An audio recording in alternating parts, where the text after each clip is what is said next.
Assalamualaikum warahmatullahi wabarakatuh. Hi everyone, meet me again with Mutakin in English learning tanpa pusing. So I will help you to understand about prepositional phrases this time. Oke, kita mulai. Karena ini materinya berhubungan dengan grammar, saya akan jelaskan dalam bahasa Indonesia supaya tidak ada kesalahan dalam memahaminya. Kita lihat secara sederhana, preposisi itu adalah maknanya adalah sebuah preposisi adalah yang menghubungkan kata benda, kata ganti orang, dan phrases dalam sebuah kalimat. Kalau dibaca teori mungkin ribet ya. Coba kita lihat langsung ke contohnya, pasti kalian akan paham. Oke, ini yang disebut dengan preposisi. Ada in front of, behind, between, around, across, from, through, next to, among, dan ini mengingatkan kita ke pelajaran SD kan. Oke, kita coba lihat lagi. Mudah-mudahan dengan contoh ini kalian sudah paham yang mana itu preposisi. Intinya adalah preposisi adalah kata yang menunjukkan posisi sesuatu dan cenderung itu adalah benda. Dan ketika dia digabungkan dengan presis, maka pertanyaannya apa yang dimaksud dengan presis? Presis adalah gabungan dua atau lebih kata tetapi belum membentuk kalimat. Belum membentuk kalimat artinya di dalam gabungan kata itu tidak terdapat subjek dan predikat. Masih ingat apa saja predikat dalam bahasa Inggris? Oke, tentu masih ingat ya. Itu adalah ada verb, kata kerja, ada to be ataupun modal. Kemudian ketika kita gabungkan berarti prepositional phrases adalah apa? Ketika phrases itu terbentuk dari gabungan beberapa kata, salah satunya adalah preposisi. Ya, benar. Jadi kita lihat secara teori, kita ambil yang paling sederhananya. Prepositional phrase adalah segala sesuatu yang mengikuti preposisi. Jadi ada sebuah preposisi diikuti oleh kata lain, maka dia sudah menjadi prepositional phrase. Sederhana kan? Simple. Oke. Kita belajar secara melihat ke contoh sehingga nggak berlama-lama memperhatikan teori, karena yang paling penting itu adalah pemahaman di kalimatnya.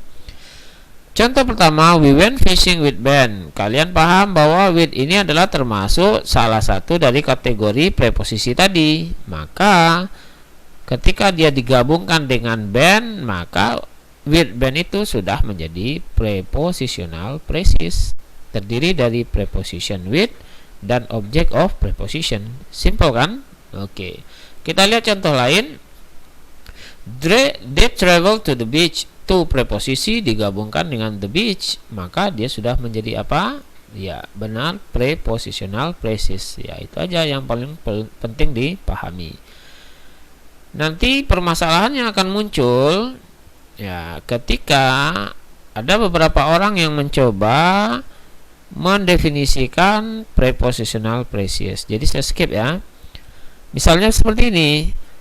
Ada tipe prepositional phrases itu yang disebut dengan adjective phrases. Kenapa dia disebut dengan adjective phrases? Karena nanti prepositional phrase-nya itu menerangkan benda.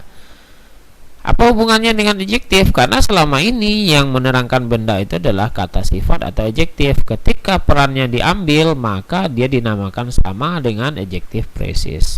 Jadi penamaannya aja ya. Apakah adjective phrases itu termasuk prepositional phrase? Ya, sama aja, bendanya sama aja. Cuma dia kebetulan menerangkan benda sehingga dia mengambil sifat dari adjective phrases. Kita kasih contoh, the cat in the middle is the cutest. Ketika in the middle ini gabungan dari preposition in dengan the middle, maka dia menjadi prepositional phrase dan kebetulan secara makna dia menerangkan cat. Kucing, the cat, kucing yang mana? Kucing yang di tengah. Berarti in the middle menerangkan cat. Berarti posisinya menerangkan benda, maka dia menjadi adjective phrase. Oke, paham ya?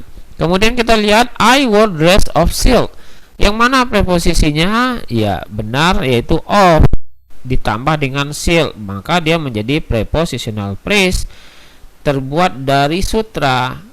Apa yang dia terangkan? Dress. Dress ini adalah kata benda, pakaian. Maka dia kita sebut sebagai adjective phrase. Ya, sederhana kan? Jadi cara mengingatnya, kalau prepositional phrase-nya menerangkan benda, berarti sifatnya sama dengan kata sifat adjective phrase. Sementara yang kedua itu adalah adverb phrase. Adverb phrase itu sama, ada prepositional phrase di dalamnya, tetapi dia menjelaskan kata kerja. Contohnya, to find the person who stole the last cookie, look behind you. Kata behind sebagai preposisi, diikuti you, pronoun. Gabungannya apa? Ya, prepositional phrase. Tetapi di sini dia menjelaskan look yang notabene adalah verb. Maka semua fungsi prepositional phrase-nya disebut sebagai adverb phrase. Kenapa? Karena selama ini yang menerangkan kata kerja itu adalah adverb. Jadi kalau tadi dia mengambil sifatnya kata sifat adjektif, sekarang dia mengambil sifatnya adverb menerangkan kata kerja. Makanya yang tadinya dia disebut prepositional phrase, tapi dia juga bisa disebut sebagai adverb phrase. Ya, itu hanya masalah penamaan aja, jangan bingung. Bisa dua-duanya kita sebutkan. Yang penting fungsinya kita paham. Ketika ada muncul he drank his juice with fervor. With fervor prepositional phrase enggak? Iya, karena ada with preposition, fervor sebagai object of preposition, maka dia gabungan dua kata atau lebih, maka sebut prepositional phrase. Apa yang dia jelaskan, apa yang diterangkan, yaitu drank. Drank termasuk kata kerja, maka dia menjadi adverb phrase. Simple kan? Oke, kita lihat penggunaannya lagi. Apakah bisa muncul dua atau lebih phrases? Bisa aja. Contohnya, they arrive at the airport on time. Maka arrive itu kata kerja, dijelaskan oleh lokasinya di mana, at the airport. At preposisi, di airport benda, prepositional phrase pertama. On time, on preposisi, time waktu, prepositional phrase kedua. Ya. Kemudian contoh yang selanjutnya, Chicago is on the northeast tip of Illinois. Maka is di sini sebagai kata kerja atau predikat di nominal ya, kalimat nominal.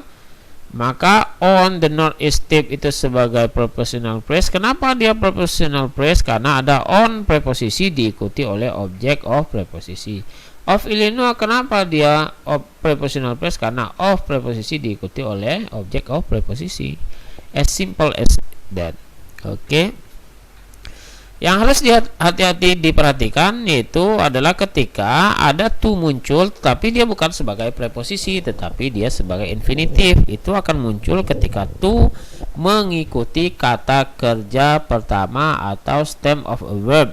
Hati-hati ya, karena dia tidak berfungsi sebagai preposition, karena to tidak diikuti oleh object of preposition pada saat ini. Contohnya, it is easy to bake a cake, I'm ready to play the game. Nah, tapi ketika misalnya she went to the bank, ini termasuk preposisi atau enggak? Iya, kenapa? Karena to the bank-nya tidak diikuti oleh kata kerja pertama. Ya, mungkin itu yang harus kalian perhatikan. Dan yang selanjutnya, untuk menutup pembahasan ini, saya akan mencoba memperhatikan. Ini ada beberapa contoh ini preposition list yang bisa kamu lihat dan kamu download. Kamu perhatikan dan dihafal. Ada banyak, ada seperti abroad, about, above. Ini based on the alphabet, dibuat banyak sekali materinya, silakan dilihat. Dan yang sering menjadi masalah itu adalah ketika kita harus menggabungkan preposition dengan kata kerja. Kenapa saya bilang menjadi masalah? Karena dia sudah punya bentuk baku. Misalnya ketika kamu mengatakan misalnya adapt to, jadi kata adapt itu udah baku dengan to, tidak bisa dengan adapt for. Misalnya admire for, nggak bisa admire to. Walaupun kadang-kadang secara arti di bahasa Indonesia itu akan susah kita pahami, tetapi cara yang terbaik adalah kamu lihat apa yang sudah baku, kemudian dihafal dan dipakai. Ya, sangat banyak itu kejadian yang kita salah membuatkan preposisi ketika digabungkan dengan kata kerja. Ya, misalnya ketika orang mengatakan afraid of, ya, jadi afraid itu pasangannya adalah of, tapi kalau kita artikan secara Indonesia mungkin orang akan membuatnya afraid with.